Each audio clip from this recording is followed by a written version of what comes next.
Hello guys, chalo welcome to you all on our YouTube channel VS English Academy. Mr. Vinod sir is here, welcoming to you all by heart.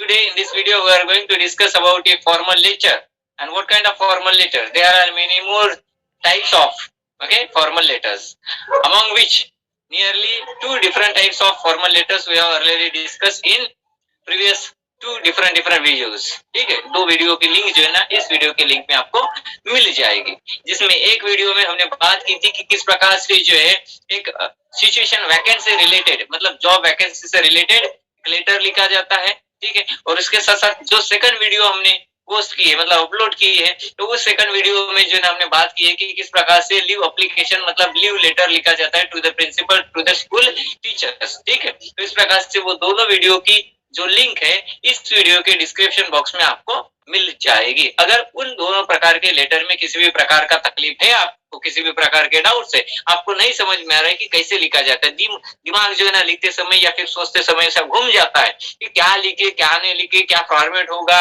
और किस प्रकार से वो body रहती है, या फिर बॉडी में क्या होता है, फॉर्मेट क्या होता है, सेंडर में क्या होता है, रिसीवर में क्या होता है, उसका एंडिंग कैसे किया जाता है, वगैरह वगैरह सारा डिटेल कुछ जो है ना बहुत ही खूब तरीके से वो दोनों वीडियोस में मैंने समझा दी है। ठीक है, तो इस वीडियो में हम क्या पढ़ने जा रहे हैं, इस वीडियो में भी जो है हम एक प्रकार का फॉर्मल लेटर ही पढ़ने जा रहे हैं। फॉर्मल लेटर की बात होगी, लेकिन कुछ अलग ढंग का ये फॉर्मल लेटर रहेगा। तो अलग ढंग का मतलब कौन सा फॉर्मल रहेगा, फॉर्मल लेटर रहेगा। तो आज की इस वीडियो में हम सीखने जा रहे हैं एक फॉर्मल लेटर का एक टाइप जिसका नाम है कंप्लेंट लेटर। ठीक है, क्या है, कंप्लेंट लेटर। अब हर जगह पर कंप्लेंट करते रहते, जैसे कि स्कूल से बच्चे घर जैसे ही जाते हैं ना वैसे वो कंप्लेंट करना शुरू कर देते हैं। वो टीचर ने होमवर्क दिया, टीचर ने डांटा, टीचर ने मारा, प्रिंसिपल ने ऐसा किया, फिर वो फीस भरने के लिए बोला, हमें ग्राउंड पर लेके नहीं गए, वगैरह वगैरह। या फिर दोस्तों ने मेरा टिफिन नीचे गिरा दिया, कोई पेंसिल चुरा के लेके गया, किसी ने मुझे गाली दिया, किसी ने मुझे धक्का दिया, किसी ने बोलते कि मेरी साइकिल की हवा उतार दी। ठीक, तो इस प्रकार से दुनिया भर की कंप्लेंट होती है। घर में भी मियाँ बीवी की कंप्लेंट होती है, पत्नी हस्बैंड के साथ लड़ाई झगड़ी करती है। ठीक है, कि वो वॉशिंग मशीन खराब हो गई, वो फ्रीज नहीं चल रहा है, भाजी पाला नहीं लाया है, तेल खत्म हो गया, बच्चों की फीस नहीं दी है, अमका हो गया टमका हो गया, अदरक लहसुन दुनिया भर की कंप्लेंट करते हैं। ठीक है, तो ये इस प्रकार की दुनिया भर के कंप्लेंट होते हैं। उसके साथ साथ कोई अगर प्रोडक्ट हम परचेस करते हैं, ऑनलाइन शॉपिंग करते हैं, तो ऑनलाइन जो प्रोडक्ट आता है, या फिर खुद फिजिकल विजिट करते हुए जो है ना हम किसी स्टोर को विजिट करके वहां से कोई प्रोडक्ट खरीदते हैं, घर में लेके जाते हैं, जब उसका यूज करना शुरू करते हैं या फिर यूज करने के लिए उसको अनबॉक्स करते हैं, अनकवर करते हैं, तो पता चलता है कहीं ना कहीं वो पीस जो है या फिर वो जो मटेरियल वी परचेस्ड, ठीक है, तो वो डैमेज है या फिर वो अच्छी तरह से वर्क नहीं कर रहा, या फिर कोई स्पेयर पार्ट उसका मिसिंग है, या फिर जो कलर चाहिए था वो कलर का नहीं है, या फिर जितनी लेंथ जाड़ी चौड़ी हमने मांगी थी उतने साइज का वो नहीं है, या फिर इसमें प्लग नहीं है, तो वायर नहीं है, तो या फिर लाइट काम नहीं करते, या फिर रिमोट नहीं है, तो ऐसा वैसा। तो दुनिया भर की जो है ना प्रोडक्ट से रिलेटेड हमारी कंप्लेंट होती है। ठीक, अब ये होगी कंप्लेंट। उसके साथ साथ हमारे सोसाइटी की भी बहुत सारी कंप्लेंट्स होती है, जैसे कि स्ट्रीट डॉग्स, इनकी वजह से जो है ना परेशानी होती है। स्ट्रीट डॉग जो है ना, जो टू व्हीलर से आने जाने वाले लोग होते हैं, साइकिल से आने जाने वाले लोग होते हैं, पैदल चलने वाले लोग होते हैं, या फिर जो बाल बच्चे लोग खेलते हैं उनके पीछे दौड़ते हैं, दिन भर रात भर भूखते रहते हैं, जिसके कारण जो पेशेंट लोग होते हैं या फिर जो स्टूडेंट्स पढ़ाई करते रहते हैं या फिर जो कोई ऑफिस है उनको तकलीफ होती है। इज इट, तो स्ट्रीट डॉग्स की कंप्लेंट होती है, मतलब कंप्लेंट हम कर सकते हैं। उसके साथ साथ चोरी का माहौल अगर बढ़ता है तो उससे रिलेटेड हम एक कंप्लेंट लेटर भेजेंगे किसको, पुलिस स्टेशन को, पुलिस स्टेशन इंचार्ज को। Is it clear.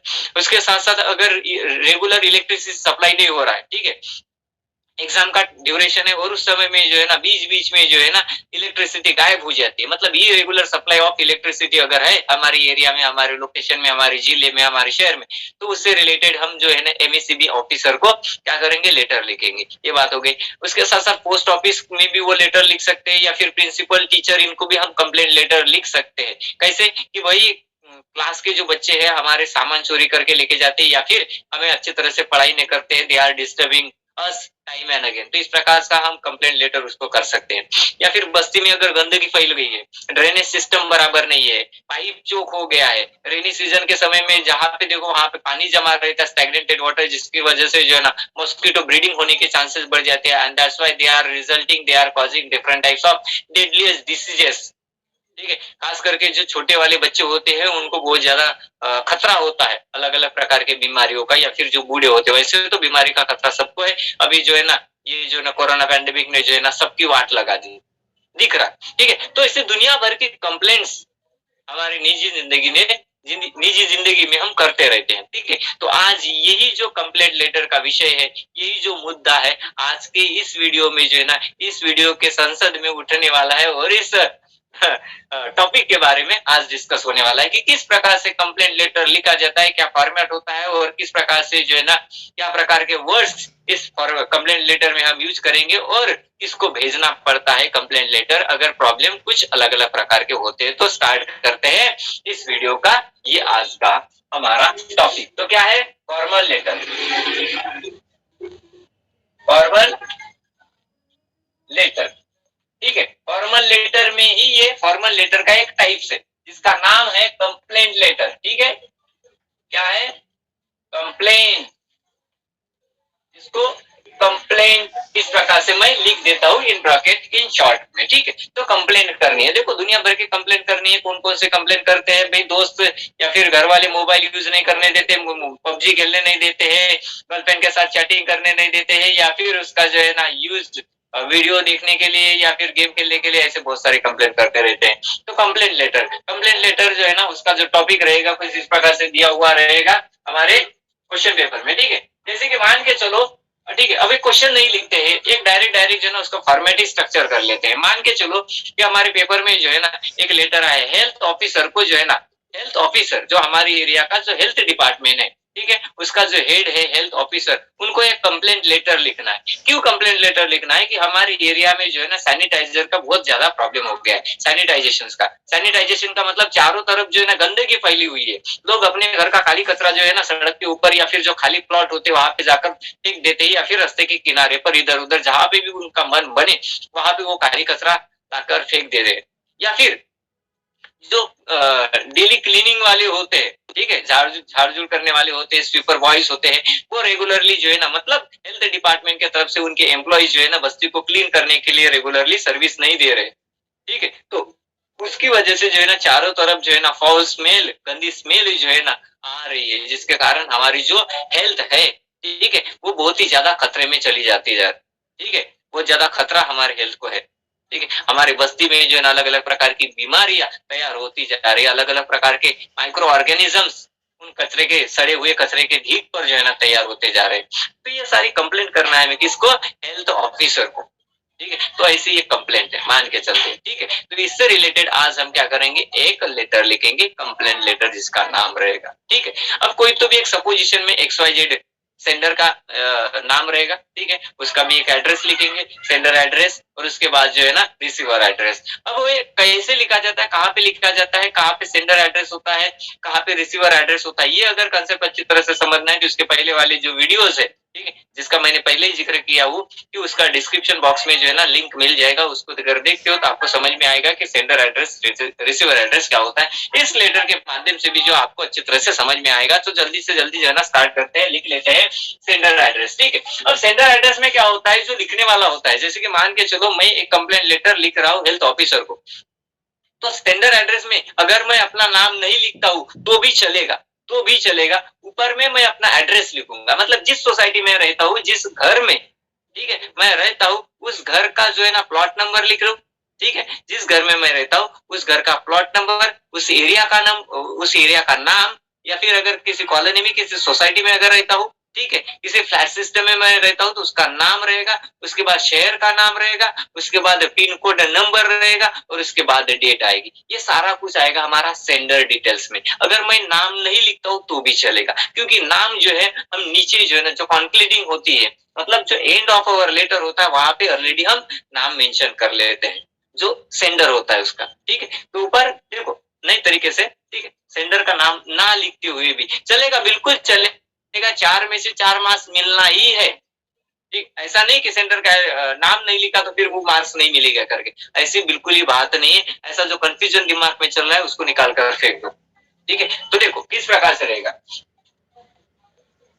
36, ये देखो सेंडर्स एड्रेस सबसे पहले आएगा, तो मैं यहाँ पे लिख रहा हूँ 36। जो क्वेश्चन होगा वो क्वेश्चन मैंने यहाँ पे नहीं लिखा है, डायरेक्ट जो है ना मैं आपको सिस्टमेटिकली समझा दूंगा, आपके दिमाग में आ जाएगा कि क्या प्रकार का क्वेश्चन या फिर फॉर्मेट होता है कंप्लेन लेटर का। सो 36 ठीक है, छाया निवास ऐसे डाल देते हैं डायरेक्ट छाया निवास।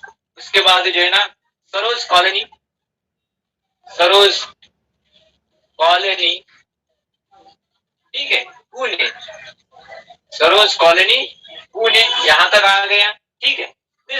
एक लाइन में होना चाहिए, पूरा का पूरा जो फॉर्मेट है वो एक लाइन में होना चाहिए, एक लाइन में। जैसे कि वो मार्जिन होता है ना, मार्जिन को चिपक के ही जो है ना सारा कुछ हमें लिखना है। पहले क्या होता है, ओल्ड फैशन जो था उसमें क्या था, जो सेंडर एड्रेस था इधर था, वो जो रिसीवर एड्रेस रहता था वो यहाँ साइड रहता था, मतलब लेफ्ट साइड राइट साइड, ऐसे कुछ तो भी फॉर्मेट था ओल्ड वाला। लेकिन अभी जो है ना ये 2-3 साल हो गए हैं, फॉर्मेट ऑफ द लेटर जो है ना थोड़ा सा चेंज हो गया, मतलब राइटिंग स्किल में बहुत ज्यादा जो है ना बदलाव लाए गए है। तो उसमें का ही एक बदलाव जो है ना एक लेटर में किया गया है कि लेटर का जो भी कुछ लिखना होता है वो मार्जिन को चिपक के ही लिखना होता है, बिल्कुल स्पेस नहीं छोड़ना है। देखो यहाँ पे कैसे बनाते हैं।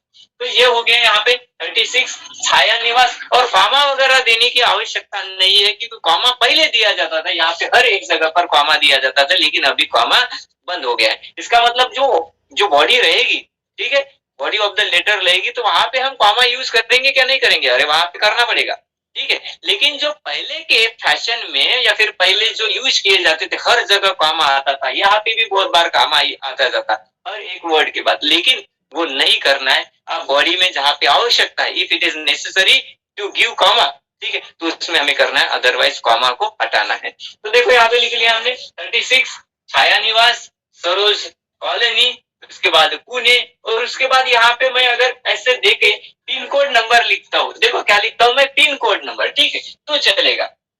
अब मान के चलो मैं पिन कोड नंबर डाल लेता हूँ ठीक है, 0093 440093 440093। और ये जो सेंडर डिटेल्स होता है उसको 10-15 लाइन में नहीं लिखना है, ज्यादा से ज्यादा 2 या फिर 3 लाइन में वो सेंडर का एड्रेस होना चाहिए।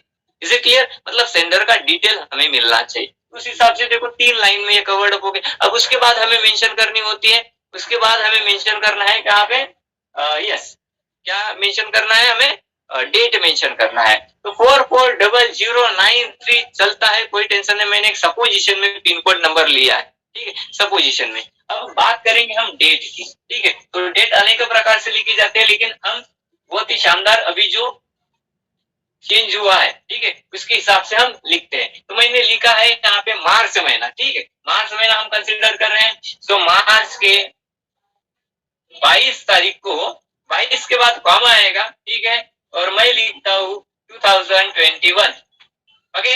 सो मार्च 22 ठीक है, कॉमा आएगा और 2021 मतलब 2021, यहाँ पे कॉमा आएगा। यहाँ पे अगर कॉमा नहीं दिया तो काम खत्म हो जाएगा, सारी की सारी मेहनत जो है ना पानी में बह के चली जाएगी। और अगर कॉमा कॉमा नहीं देना है, मुझे ऐसे लगता है कि जो डेट मैं लिख रहा हूँ वहां पे कॉमा नहीं देना चाहिए, तो फिर मैं क्या करूँ, I will change the format of that date ठीक है। अब मैं फॉर्मेट क्या चेंज करूँ, मैं इस प्रकार से लिखूंगा 22 मार्च 2021। अगर मैं ऐसे लिखता हूँ 22 पहले डेट, उसके बाद महीना और उसके बाद ईयर अगर लिखता हूँ तो वहां पे कॉमा नहीं आएगा। अब जो महीना लिखते हैं ठीक है, महीना कौन सा लिया है, तीसरा महीना लिया है, मार्च महीना लिया है यहाँ पे। तो अगर मैं ऐसे लिखता हूँ 22 उसके बाद स्लैश देता हूँ, उसके बाद 3 लिखता हूँ, उसके बाद स्लैश देता हूँ और उसके बाद 2021 लिखता हूँ, तो ये ओल्ड फैशन हो गई, आउटडेटेड फैशन हो गई, अभी ये नहीं है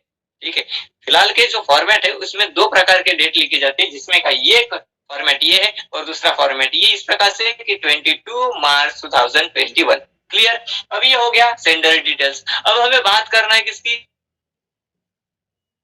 डिटेल्स ठीक है, रिसीवर डिटेल्स। अब इसके नीचे जो है ना एक लाइन जो है हम हल्की सी छोड़ सकते हैं ठीक है, यहाँ पे थोड़ी सी एक स्पेस, ताकि वो क्लियर हाईलाइट हो जाए कि बस सेंडर डिटेल्स किसका है, सॉरी कौन सा है, और रिसीवर का डिटेल्स कौन सा है। तो दोनों को थोड़ा सा आइडेंटिफाई होने के लिए, पहचानने के लिए, समझ में आने के लिए एक लाइन की स्पेस हम छोड़ सकते हैं ठीक है। चलो अब रिसीवर्स ठीक है, अब रिसीवर्स किसको भेजना है, किसको भेजना है? हेल्थ ऑफिसर को भेजना है, हेल्थ ऑफिसर को हमें भेजना है। तो यहाँ पे टू कौन रहेगा? टू कौन रहेगा? हेल्थ ऑफिसर रहेगा, ठीक है, हेल्थ ऑफिसर। तो यहाँ पे मैं लिखता हूँ। अब यहाँ पे टू, ठीक है, पहले के जमाने में हम क्या लिखते थे?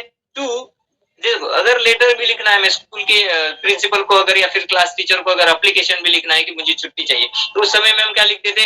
टू, उसके बाद कॉमा, उसके बाद लिखते थे दी क्लास टीचर, दी प्रिंसिपल, या फिर दी कोई जो है ना हेड ऑफ द डिपार्टमेंट, ठीक है, या फिर to the manager of bank, ठीक है। तो इस प्रकार से हम लिखते थे। लेकिन अभी तो फॉर्मेट चेंज हो गया है, वहां पे आप टू नहीं भी लिखते हो,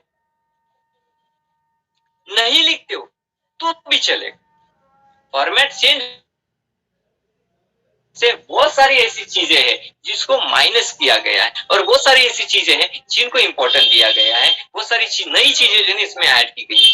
तो इस लेटर में अगर मैं टू नहीं लिखता हूं तो भी चलता है, ठीक है, मांस कटने वाले नहीं है, ठीक है। तो डायरेक्ट मैं लिख लेता हूं इसको, सॉरी क्या लिखना है? दी हेल्थ ऑफिसर, ठीक है, the health officer, health officer comma नहीं देना है यहाँ में, ठीक है। अब हेल्थ ऑफिसर कहाँ का? एनएमसी, ठीक है, और सॉरी ये पुणे, पुणे महानगर पालिका, ठीक है, म्युनिसिपल, ठीक है, म्युनिसिपल कारपोरेशन, म्युनिसिपल कारपोरेशन, ठीक है,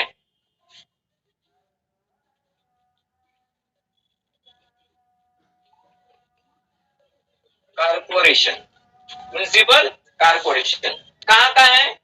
ये है पुणे का, पुणे।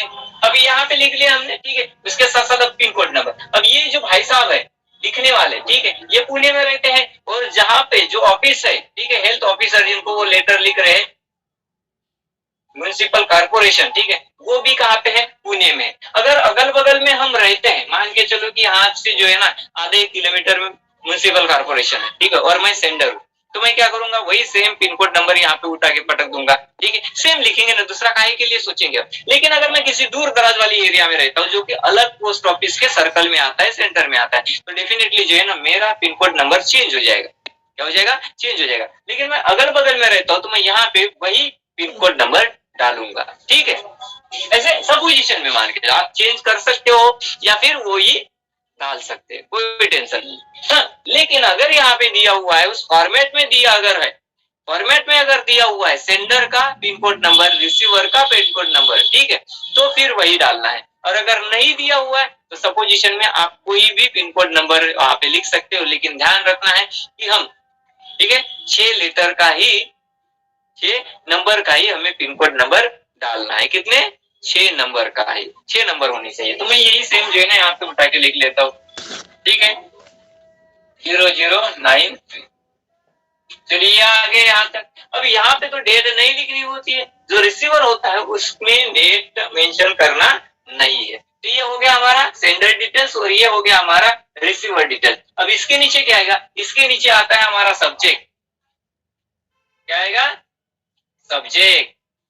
ये इस प्रकार से सब्जेक्ट देते हैं। अब जो सब्जेक्ट से लिखेंगे, अब सब्जेक्ट मतलब विषय, क्यों मैं लिख रहा हूँ वो लेटर, मुझे कंप्लेंट करनी, जो गंदगी फैली हुई है, ठीक है, उस गंदगी के बारे में जो है ना, मतलब उनको दिखाने के लिए, उनका ध्यान खींचने के लिए कि भाई देखो हमारे एरिया में इतनी सारी गंदगी है, ठीक है। तो जो सब्जेक्ट हम लिखते हैं, सब्जेक्ट लिखते हैं वो 3-4 लाइन में नहीं लिखना है, वो जो है ना ज्यादा से ज्यादा ना 4-5 वर्ड में जो है ना हमारा सब्जेक्ट आना चाहिए। बहुत ही 2-4 लाइन में लिखेंगे जैसे कि main body of the letter we are writing there, नहीं ऐसे नहीं करना है। उसकी वजह से जो इफेक्ट होता है, जो इम्पैक्ट जाता है चेक करने वाले के ऊपर, जो मैसेज जाता है चेक करने वाले को, वो निगेटिव होता है और वहीं पे अपने मार्क्स जो है ना माइनस हो जाते हैं। देखो सब्जेक्ट जो है ना बहुत ही शॉर्ट फॉर्म में लिखना है, ठीक है।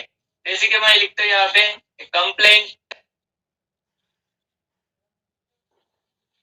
कंप्लेंट अगेंस्ट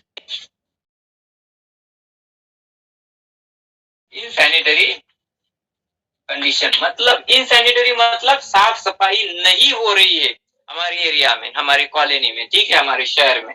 तो वो जो गंदगी फैली हुई है, complaint against the insanitary condition. तो ये हो गया हमारा सब्जेक्ट। ऐसे ही इन शॉर्ट में लिखना है, 4 से 5 वर्ड में वो सब्जेक्ट होना चाहिए। वो सब्जेक्ट भी हमें वहां पे क्वेश्चन में मिलेगा, ठीक है। जो भी क्वेश्चन आएगा उसमें सब्जेक्ट डेफिनेटली हमें मिलेगा।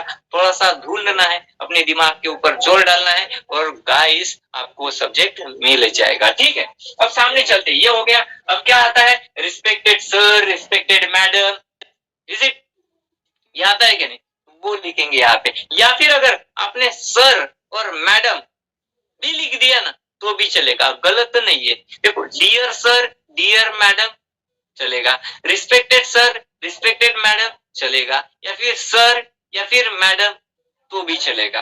आपकी मन मर्जी है किस प्रकार से आपको लिखना है, ठीक है। क्योंकि किसी भी वर्ड में हो, लेकिन हम रिस्पेक्ट दे रहे हैं, रिस्पेक्ट दे रहे हैं, because he is the health officer, he is the head of health department and we are respecting them. अब रिस्पेक्ट देने के अलग अलग वेज है, तो अलग अलग वेज से हम रिस्पेक्ट दे रहे हैं, गलत नहीं है। तो मैं यहाँ पे लिखता हूँ रिस्पेक्टेड सर, ठीक है, रिस्पेक्टेड सर, ठीक है। ये हो गया रिस्पेक्टेड सर, मैंने लिख लिया है। अब रिस्पेक्टेड सर लिखने के बाद अब क्या बात आती है, जो मेन बॉडी होती है हमारे, ठीक है, main body of the letter, वो यहाँ से शुरू हो जाएगी। और मेन बॉडी में हमें ध्यान में रखना है वो सारी चीजें। अब रिस्पेक्टेड सर आ गया, ठीक है। रिस्पेक्टेड सर के बाद हमारा मेन क्या लिखना है कि भाई मैं इसीलिए लेटर लिख रहा हूं, okay. I wish to draw your attention, okay, I wish to draw your attention, मैं आपका ध्यान खींचने के लिए, आपका ध्यान आकर्षित करने के लिए ये लेटर लिख रहा हूं। Is it with due respect? I would like to, okay? I would like to request you. या फिर with due respect, okay? With due respect, I wish to draw your, with due respect, I wish to draw your attention. तो इस प्रकार से जो है ना हमें इसकी स्टार्टिंग करना है। तो देखो मैं लिखता हूँ यहाँ पे I wish। अब वो लिखेंगे कहाँ पे, यहाँ से लिखते हैं, यहाँ से लिखते हैं, किधर से लिखते हैं, देखो इधर से लिखते हैं, इधर से, यहाँ से अगर मैं शुरू करता हूँ, यहाँ से, ठीक है, मेन बॉडी, ठीक है, तो गलत नहीं है। लेकिन क्या हो गया, वो जो ओल्ड फॉर्मेट था कहीं ना कहीं उसमें जाकर फिक्स हो जाता है, ठीक है। यहाँ से भी लिखता हूँ तो चलेगा, लेकिन देखो जगह ज्यादा नहीं छोड़ेंगे। जो पैराग्राफ बनाते हैं ना, जो पैराग्राफ हम बनाएंगे, ठीक है, वो पैराग्राफ की जो स्पेस रहेगी वो ओल्ड पैटर्न के अनुसार नहीं होनी चाहिए, ठीक है। हल्की सी लिटिल बिट हमें स्पेस छोड़नी है। और अगर स्पेस छोड़ के नहीं लिखते, स्पेस छोड़ के, देखो कुछ स्टूडेंट्स का ऐसे होता है कि सर जी स्पेस छोड़े क्या नहीं छोड़े। अब ये बहुत बड़ा मुद्दा है, क्योंकि देखो जो अलग अलग बोर्ड होते हैं, बोर्ड जैसे कि स्टेट बोर्ड अलग होता है, सीबीएसई बोर्ड अलग होता है, ठीक है, सो इसी आईसीएसई बोर्ड अलग होता है, ठीक है। तो अलग अलग बोर्ड जो है ना अलग अलग प्रकार का फॉर्मेट अप्लाई किए हैं, तो एग्जैक्टली कौन सा अप्लाई करना चाहिए, ठीक है। फॉर्मेट अलग अलग प्रकार का है, और गवर्नमेंट ने तो बोल दिया, एजुकेशन मिनिस्टर ने कि एजुकेशन डिपार्टमेंट ने कि इसका फॉर्मेट हमें चेंज करना है, इसको इस प्रकार से लिखना है। लेकिन उन्होंने ये क्लियर नहीं किया, ये क्लियरिटी नहीं लाई उन्होंने कि एग्जैक्टली कौन सा बोर्ड जो है ना किस फॉर्मेट को फॉलो करेगा।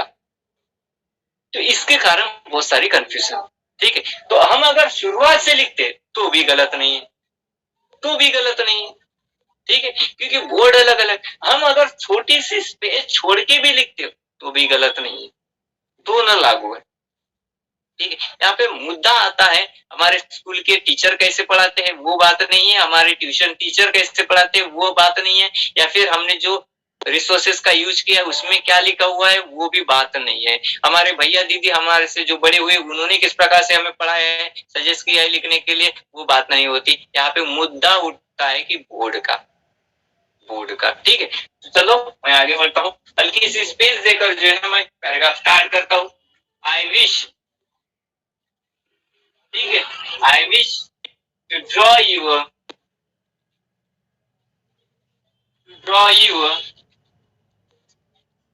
attention,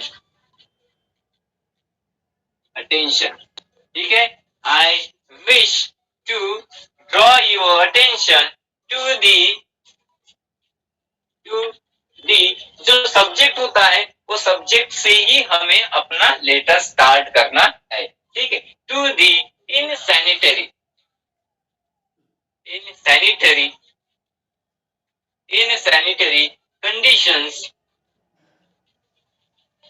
कंडीशन, ठीक है, कंडीशन इन माय सोसाइटी,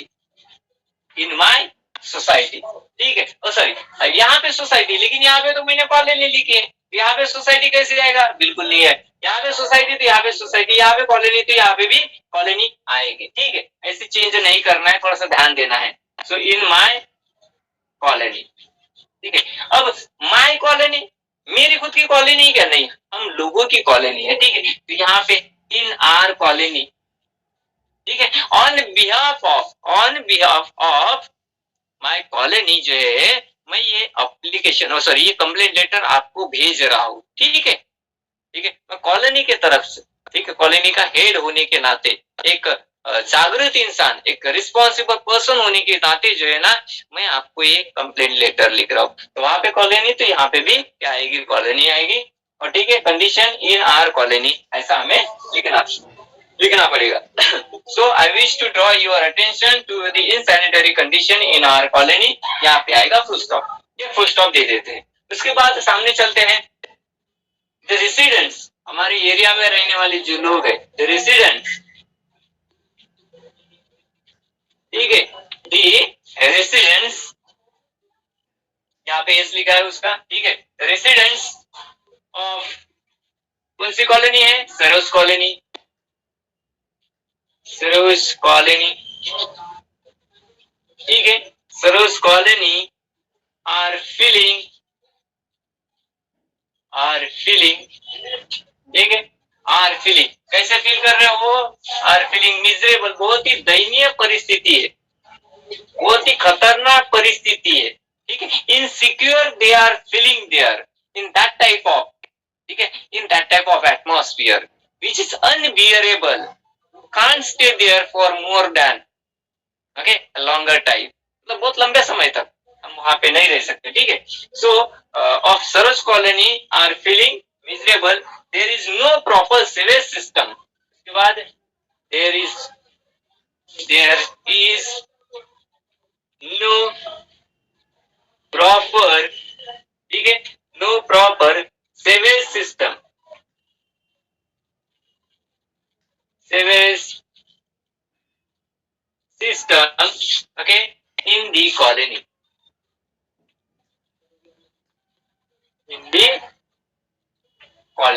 ठीक है। अब यहाँ पे जो है ना पूरा ब्लैक बोर्ड भर गया है। अब दूसरे स्लाइड में मैं बता दूंगा कि इसके सामने और क्या पैराग्राफ और किस प्रकार से फॉर्मेट आएगा, बिल्कुल ऐसे ही लिखना है, कोई टेंशन नहीं। और हाँ, सेंटेंसेस एकदम छोटे छोटे बनाना है, बहुत ज्यादा ग्रामर का यूज नहीं करना है, और सिंपल सेंटेंसेस में सिंपल लैंग्वेज का यूज करके जो है ना अब ये पूरा फॉर्मेट लिखना होता है, टेंशन लेने की बात तो नहीं है, ठीक है। अब सामने चलते हैं, सामने, ठीक है। ऑफन दी डर्टी वाटर, गंदा पानी जो है, अब प्रॉपर ड्रेनेज सिस्टम नहीं है, मतलब जो ड्रेनेज सिस्टम है, जो पाइप लाइन है, जगह जगह पर चोक होती है, ब्लॉक होती है, वो जो पाइप होते हैं ना, वो क्रैक हो गए, टूट फूट हो गए, जिसके कारण वो जो बरसात के समय का जो इन रेनी सीजन में जो होता है ना, पाइप में से पानी जो है ना बाहर ऐसे निकलता है, तो जिसके कारण पूरे बस्ती में, पूरे सड़क के ऊपर जो है ना पानी फैल जाता है, ये सब बात है। So after the dirty water, ठीक है, क्या हो गया? सॉरी, आफ्टर नहीं चाहिए था, ऑफन, हर बार, हमेशा, अक्सर, ठीक है। So often the dirty water is flowing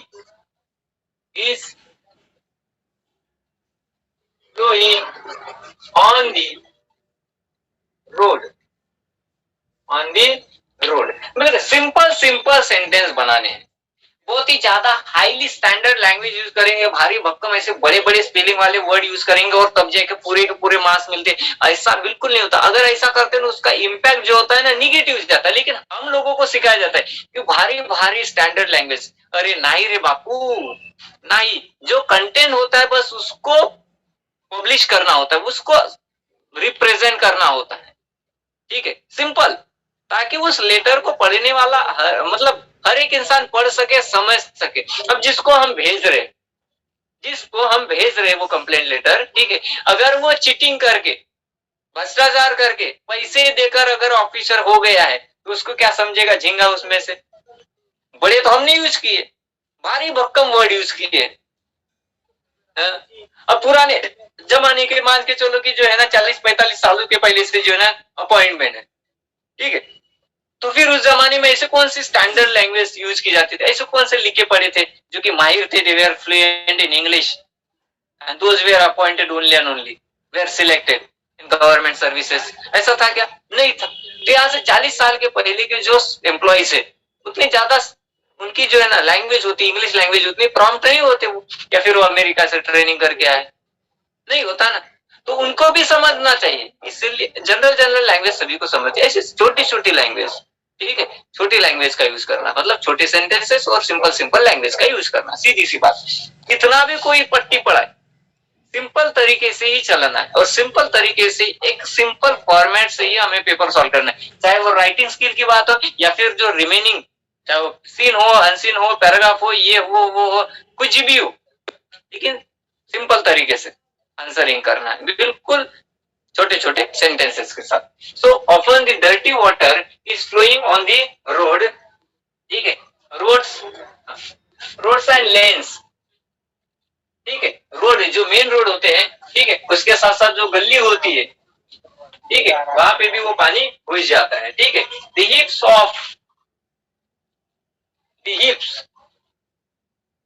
हिप्स मतलब क्या होता है, काली कचरे का ढीक बना देता है, जैसे कि बरसात में पानी आएगा तो फिर काली कचरा जो है ना कहीं जमा हो जाएगा, ऐसे हिप्स, ठीक है। तो द हिप्स ऑफ डर्ट या फिर गार्बेज भी लिख सकते हैं, गार्बेज, हिप्स ऑफ, सॉरी यहाँ पे ऑफ चाहिए था, हिप्स ऑफ गार्बेज जो है, ठीक है,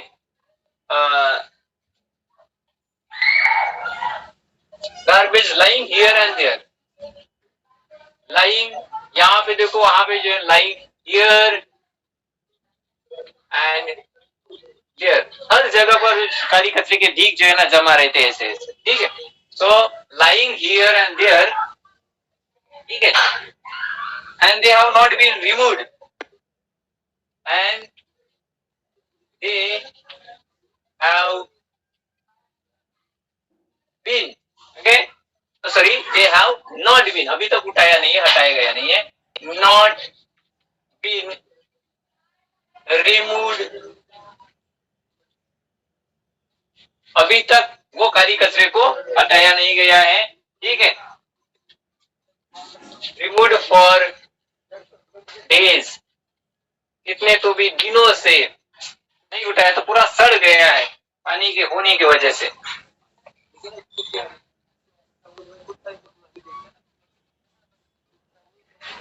हाँ, तो बिसाइड्स, ठीक है, इसके अलावा बिसाइड्स बीइंग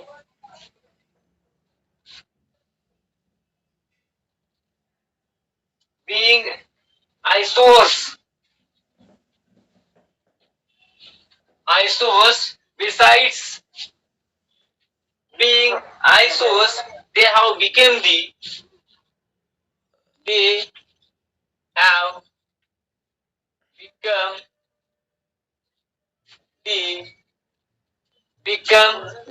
क्या बन गया वो, ब्रीडिंग प्लेस, ब्रीडिंग प्लेस, ठीक है, breeding place for insects and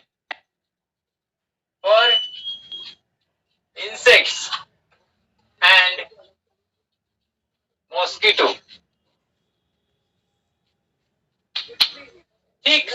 so मच्छर और अलग अलग प्रकार के जो मच्छर, सॉरी, कीड़े होते हैं, ठीक है, मॉस्किटोज, वो आपने ब्रीडिंग होना शुरू हो गया है, बहुत सारी जो है ना कीड़े तैयार होते जा रहे वहां पे। अब ये हो गया हमारा स्टार्टिंग का जो बॉडी था वो। अब यहाँ पे सॉल्यूशन लिखना है, अब क्या लिखना है, सॉल्यूशन। ये तो हो गया हमारा प्रॉब्लम, जितना जो हमारा सब्जेक्ट है उसको जितना खींचना था हमने खींच लिया, वो तो बॉडी में आता है। जितना खींचना है रिलेवेंट और रिलेटेड, जितना आपको एक्सप्लेन करना है उतना करना है। लेकिन देखो जो बॉडी होती है ना, जो बॉडी होती है कम से कम जो है ना 6-7 लाइन की होनी चाहिए, उससे थोड़ा सा ज्यादा भी तो भी चलेगा। मतलब मान के चलो कि जो है ना 7 से 8 लाइन में जो पैकअप हो जाएगा, ठीक है। अब ये लगता है, लेकिन अगर लिखेंगे तो आ जाएगा, ठीक है। उसके बाद सॉल्यूशन लिखना है, सॉल्यूशन। अब सॉल्यूशन कौन सा लिखेंगे यहाँ पे, ठीक है। सॉल्यूशन इस प्रकार से लिखेंगे,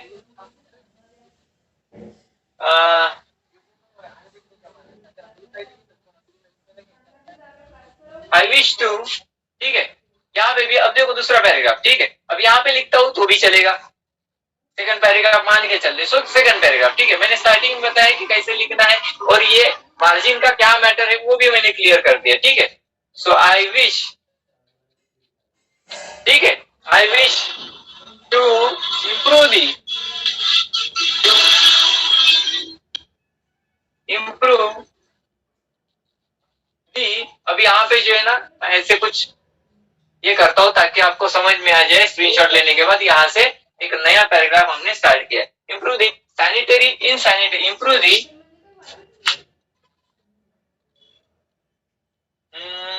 yes what that I wish to oh, sorry I wish to किधर गया रे बाबा, आई विश टू इम्प्रूव नहीं सॉरी ये तो मैं गड़बड़ हो गई, ये इम्प्रूव कहाँ से आ गया। आई विश टू रिक्वेस्ट चाहिए था, I wish to request you, ये हो गया सॉल्यूशन, ठीक है। काइंडली, ठीक है, I wish to request you kindly to take effective steps to take effective steps, ठीक है। इफेक्टिव स्टेप्स मतलब अर्जेंट, ठीक है, जो जिसकी वजह से ये सारा कार्य कचरा या फिर जो गंदगी है, जो अनक्लीन एरिया है वो साफ हो जाए, ठीक है। Which to take effective steps to improve the to, यहाँ पे था इम्प्रूव इन सैनिटरी, ठीक है, insanitary conditions, insanitary condition, insanitary conditions in the locality, ये हो गया हमारा सेकंड पैराग्राफ। अब थर्ड में क्या करना ठीक है, थर्ड में करना है कि ये तो हो गया हमारा सेकंड, मतलब पूरा का पूरा हमारा लेटर जो है ना कंप्लीट हो गया। अब एक फाइनल लाइन लिख लेते हैं, कौन सी वाली, एक्सपेक्टिंग, ठीक है। ये थर्ड पैराग्राफ जो कि मैं यहाँ पे पॉइंट करता हूँ, ये थर्ड रहेगा। स्क्रीनशॉट लेने के बाद आपको समझ में आ जाएगा, ठीक है। समझने के लिए मैं करता हूँ ये पॉइंट दीजिए, ठीक है। एक्सपेक्टिंग, ठीक है, expecting the immediate action, the immediate action बस हो गया हमारा लेटर तैयार। एक्शन, चलो अब यहाँ पे नीचे थैंक यू चलेगा, थैंकिंग यू ये हो गया। अगर थैंकिंग यू हम यहाँ पे बीच में लिखते तो भी चलेगा, यहाँ पे भी चलेगा, इधर भी चलेगा, ठीक है। लेकिन हमने स्टार्टिंग जो नए के हिसाब से थोड़ा सा चलते हैं, तो उसी को फॉलो करते जो है ना उधर एक साइड में लिखेंगे। तो यहाँ पे आएगा ये सब होने के बाद थैंकिंग यू। अब थैंकिंग यू के बाद क्या होगा, यूवर्स, ठीक है, यूवर्स फेथफुली, यूवर्स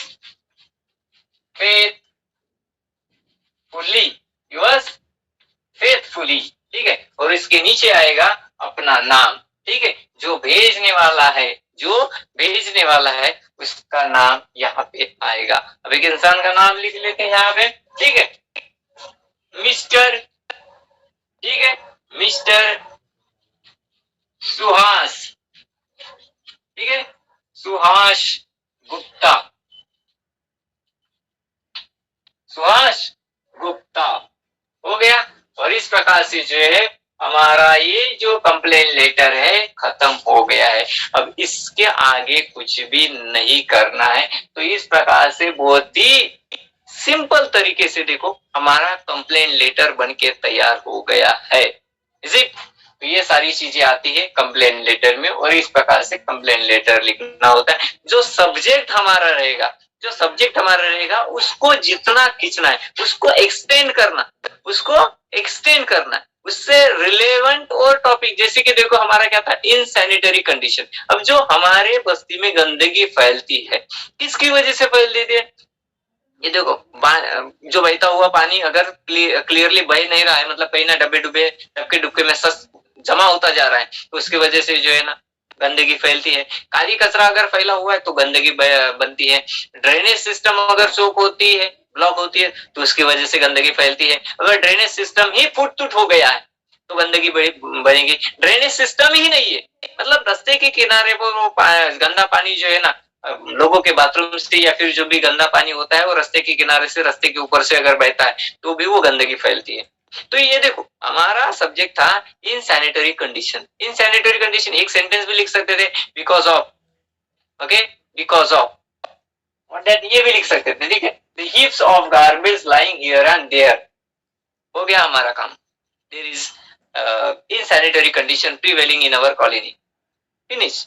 लेकिन इतने से अपना लेटर नहीं होता, तो उस इनसैनिटरी कंडीशंस को लेकर हमें 4-2 और पॉइंट्स लिखना है। जैसे कि हमने यहाँ पे लिखा है हीप्स ऑफ द गार्बेज लिखा है, उसके साथ साथ ड्रेनेज सिस्टम जो है ना उसको वो पॉइंट में वहां पे मेंशन किया है। उसके साथ साथ जो ब्रीडिंग प्लेस है, ठीक है, मॉस्किटोज और इंसेक्ट, वो भी यहाँ पे मेंशन किया है, क्योंकि उसकी वजह से भी हमारी जान को खतरा है, जैसे कि गंदगी की वजह से खतरा होता है। तो सब्जेक्ट को जो ना थोड़ा सा इलेबोरेट फॉर्म में लिखना, that means the body of our letter हो जाती है। ये सब होने के बाद जो है ना सॉल्यूशन भी लिखना है। सॉल्यूशन कि क्या करना चाहिए आपने, तो हमने देखा है यहाँ पे सॉल्यूशन लिखा है, I wish to request you kindly to take effective steps to improve the insanitary conditions in the locality. तो ये क्या है, ये उसका सॉल्यूशन है। क्या है, kindly to take effective steps. Effective steps लेंगे, इसका मतलब क्या होगा, वो आके सर्वे करेंगे और चले जाएंगे, या फिर आके जो है ना बस्ती वालों को बोलेंगे ये एरिया खाली करो, दूसरी एरिया में चले जाओ। ये इफेक्टिव स्टेप्स होते हैं क्या? लोगों को बोलेंगे अपने नाक दबा के जो है ना यहाँ से निकलते जाओ, घूमते जाओ, ये होता है कि, या फिर घर से बाहर ना जाओ, ऐसे होता है क्या? नहीं होगा। इफेक्टिव स्टेप्स मतलब जो है ना वो वहां पे आकर जो है ना अपने एम्प्लॉयज को लाएंगे, जो कर्मचारी है उस पर्पज उस काम के लिए रखे हुए हैं उनको लाएंगे और पूरा एरिया जो है ना क्लीन अप करवा देंगे। So this is what exactly the effective steps which will be taken by the health officer or that responsible department of the municipal corporation. Clear? तो हो गया वो सॉल्यूशन। और लास्ट में जो है ना एक्सपेक्टिंग द इमीडिएट एक्शन, मैं एक्सपेक्ट करता हूँ, ऐसे मान के चलता हूँ कि जल्दी से जल्दी, as far as possible, as fast as possible, okay, आप वो जो स्टेप्स है, मतलब ये जो सॉल्यूशन हमने सजेस्ट किया है उसके अगेंस्ट में आप स्टेप्स लेके जो है ना हम लोगों को फ्री करवा दोगे, ठीक है। मतलब हमारी बस्ती जो है ना गंदगी से मुक्त हो जाएगी। ये हो गया हमारा कंप्लेंट लेटर, और ये नीचे रहेगा हमारा थैंकिंग यू। उसके बाद ही वाज फेथफुली, और लिखने वाला जो है वो है मिस्टर, मतलब जो सेंडर है उसका नाम यहाँ पे आ गया, इसलिए हमने सेंडर का नाम जो है ना स्टार्टिंग में नहीं लिखा था। When we start to write this letter, but और लेकिन उसमें क्या आया था, हमारा जो रिसीवर्स है, अगर रिसीवर का नाम दिया हुआ है तो रिसीवर का नाम लिखना है आप, ठीक है। अगर नहीं दिया हुआ है, उसका डिजिग्नेशन दिया हुआ है, मतलब उसकी पोस्ट दी हुई है, जैसे कि यहाँ पे हमने कौन सा उसका नाम नहीं लिखा था लेकिन उसका डिजिग्नेशन लिखा था, मतलब उसकी पोस्ट का नाम मेंशन किया था, दी हेल्थ ऑफिसर, ठीक है, और लिखा था दी म्युनिसिपल कॉर्पोरेशन पूना, ठीक है। तो इस प्रकार से रहता है। अब ये रिसीवर कैसे मिलेगा, राइट ए लेटर टू या फिर राइट टू, ऐसा जहां पे दिखता है उसके सामने का जो भी रहेगा वो रहेगा रिसीवर। और सेंडर कहां पे मिलेगा, सेंडर इस प्रकार से सेंटेंस में मिलेगा या फिर वो क्वेश्चन में मिलेगा, आई, जैसे कि आएगा क्वेश्चन, आई मिस्टर सुहास गुप्ता, ठीक है, रिसाइडिंग और रेसिडेंस ऑफ उसका एड्रेस रहेगा। तो ये जो है ना स्टार्टिंग पहले आता है सेंडर, उसके बाद आता है रिसीवर, क्वेश्चन में पहले आता है सेंडर, ठीक है, उसके बाद आता है रिसीवर। तो उसको उठाना और वहां पे लिखना। देखो वहां पे क्वेश्चन में से ही हमें जो है ना, क्वेश्चन में से ही हमें 1-1.5 मार्क ऐसे मिल जाते हैं, 1 से 1.5 मार्क हमें ऐसे ही मिल गए और 2 मार्क्स रहेंगे हमारे बॉडी के ऊपर। ठीक है, मतलब मान के चलो इस प्रकार से हम 3.5 मार्क्स आराम से चुरा सकते हैं, समेट सकते हैं। समझ में आ गई बात?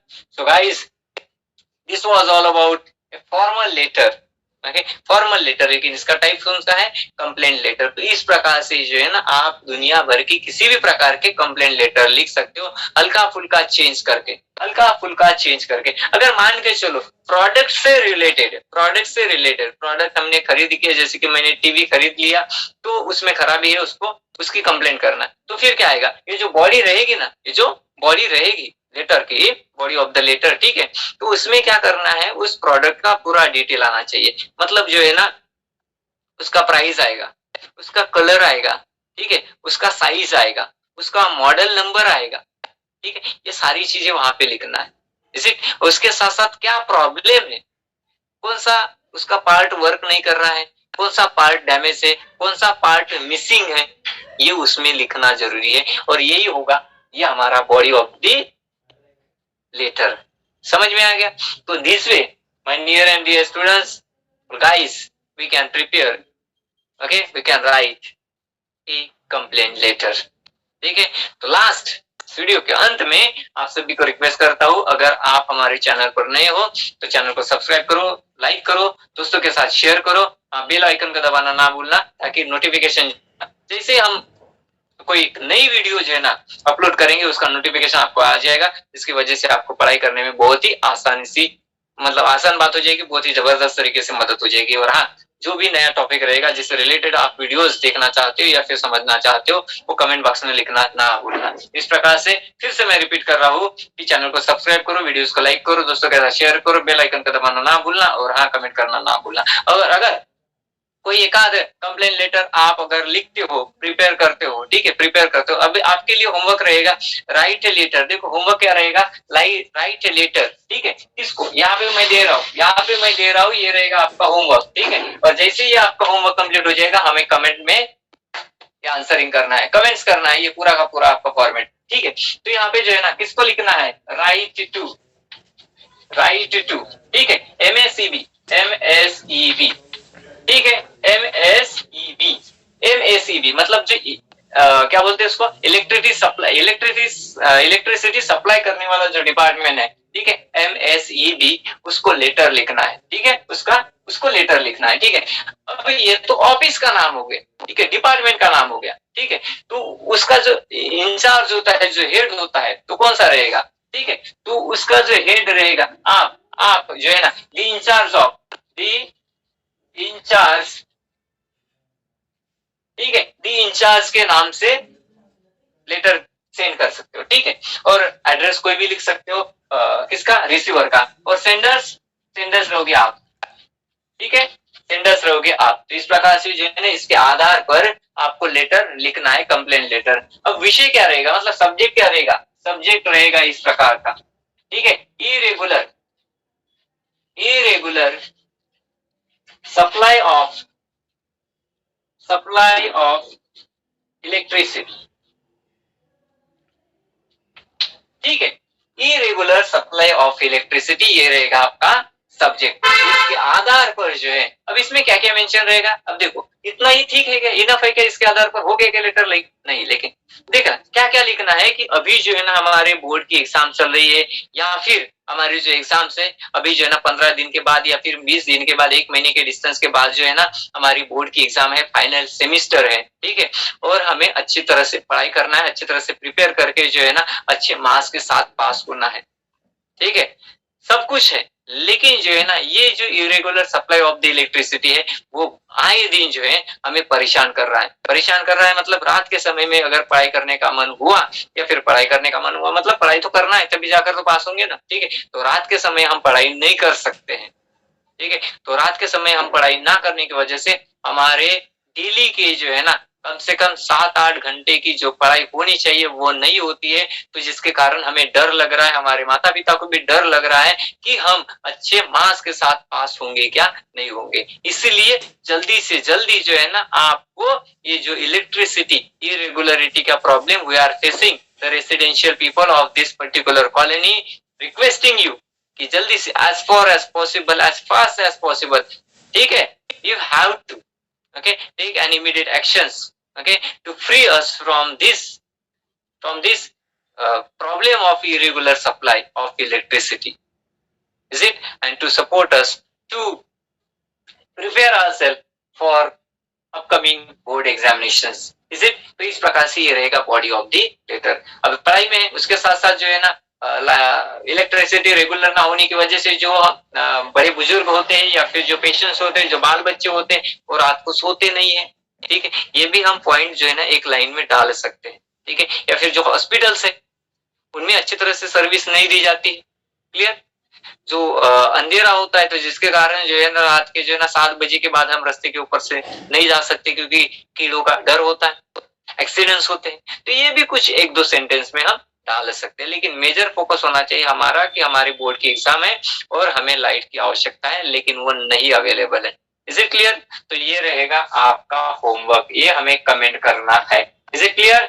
So guys my near and dear students, all my dear friends, ठीक है, तो this was all about okay of the today's video. मिलते हैं अगली वीडियो में कुछ अलग अंदाज के साथ, अलग टॉपिक के साथ। अगर आपको किसी टॉपिक से रिलेटेड कोई प्रॉब्लम है या फिर कोई और डिफरेंट सब्जेक्ट के साथ, डिफरेंट सब्जेक्ट को लेकर कोई अगर लेटर समझना है या फिर अगर आपको चाहिए या फिर उससे रिलेटेड वीडियो अगर चाहिए तो आप हमें कमेंट करना ना भूलना। तो मिलते हैं अगली वीडियो में, तब तक अपना ख्याल रखना, ठीक है। Thank you to all of you and all my listeners. See you very soon in next video. Jai Maharashtra. Take care.